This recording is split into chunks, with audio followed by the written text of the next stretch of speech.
inducted at St. Louis Induction Center.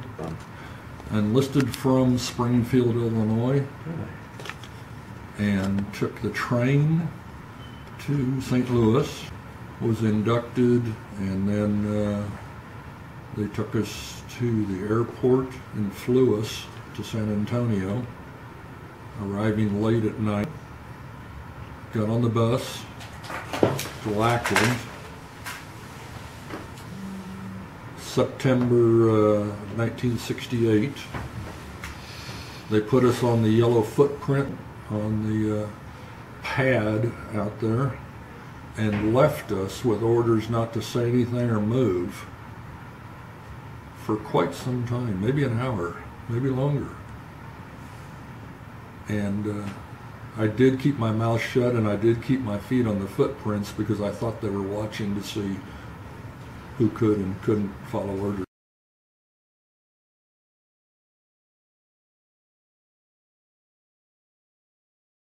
I was initially inducted as a weapons technician and redlined in basic training towards the end of the Vietnam War, and redirected from tech school at Lowry Air Force Base and entered jet aircraft maintenance 1 and 2 engines, in other words, crew chief school at Shepherd Air Force Base after several weeks of deferral. I forget what the casual status.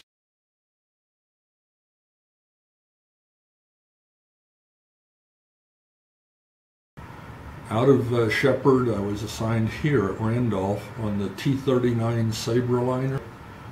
Today they fly the C-21 Learjet, very similar mission, newer airplane. And started life as a one-stripe assistant crew chief. I was a 3-level, upgrading to 5-level under OJT on-the-job training.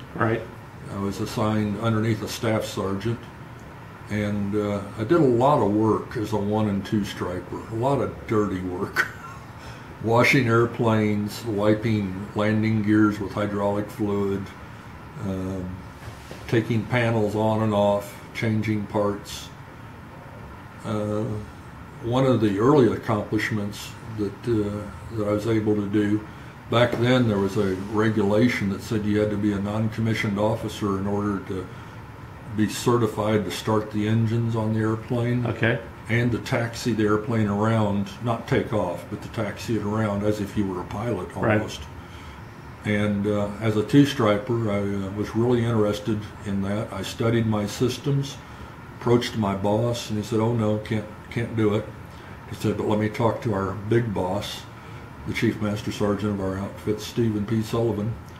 And he went to the Chief of Maintenance and said, "You know, if the kid can pass the written and the oral and the practical by an instructor pilot, I'll waiver the regulation." And I was the only 2-striper on this base that would run up engines and taxi the airplane around. We taxied them, you know, both to reposition them, but also after every brake change, you really wanted to test the brakes to be sure that they were going to work. We called it burning in the brakes. But by golly, it was a lot of fun too.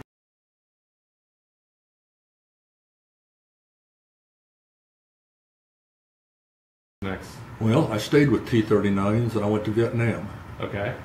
And in between that, I was a member of the very first WAPS cycle, Weighted Airman Promotion System. Right after I talked about being a 2-striper, then I'm a 3-striper, then it was called a buck sergeant. And my tech sergeant shift supervisor said that you need to come down to work this afternoon and take a WAPS test. What's a WAPS test? Well, I don't know either, but you got to take it, so go to the base education office. And I did that and picked up a line number for staff sergeant with less than 2 years of service. Had to wait the full year, so I had 3 years in when I put it on. Then I shipped over to Vietnam, Tan Son Nhut Air Base, was the large headquarters logistics base, much like Balad or Kandahar today, multi-service. And I ended up being 4-star General Creighton Abrams, M1 Abrams tank. Yep. The hero of Bastogne underneath patent. Yep. I ended up being his personal crew chief,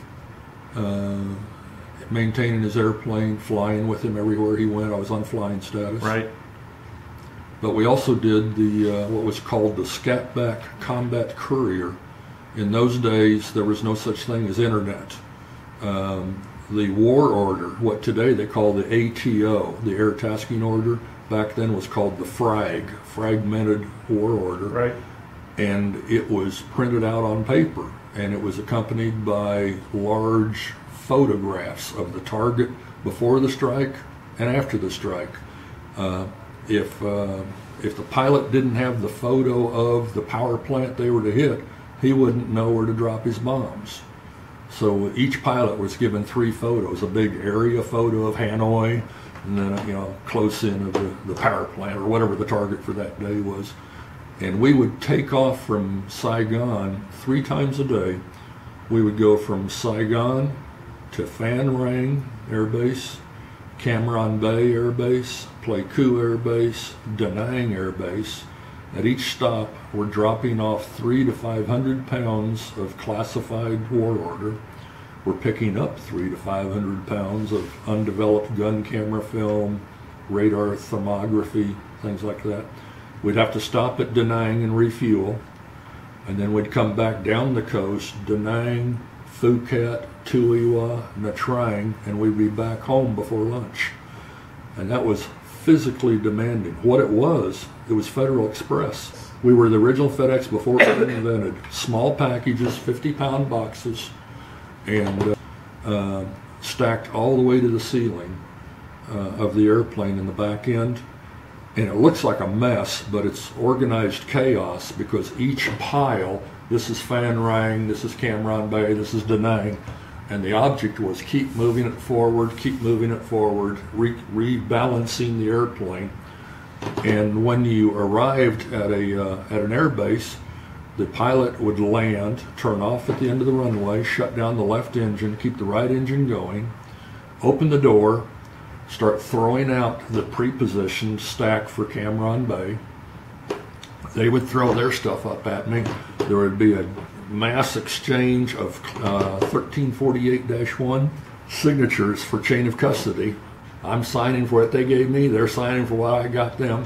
The pilot would start the left engine, close the door, and we would take off downwind against traffic instead of back taxing against all the Vietnamese and Army helicopters and all.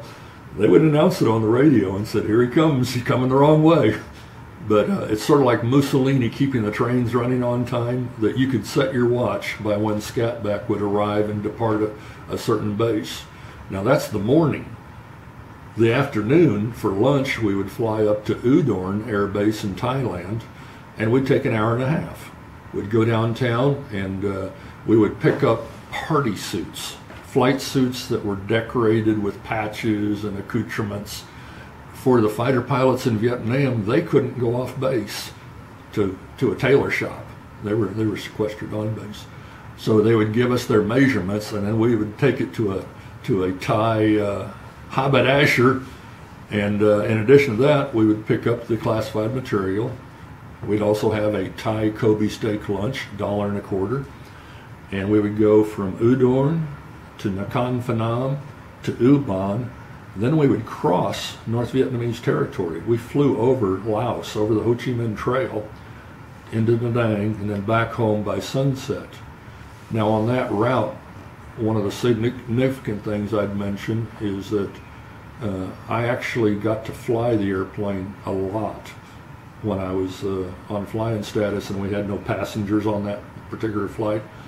And I didn't realize it at the time, but I'm certain that my commissioned officers were recruiting me to think about a career, to stay in the Air Force.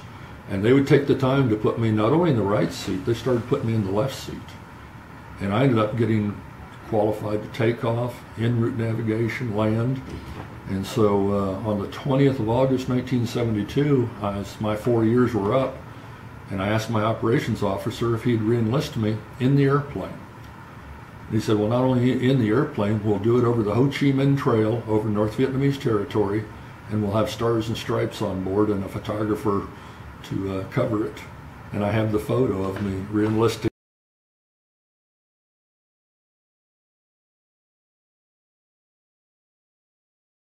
Absolutely.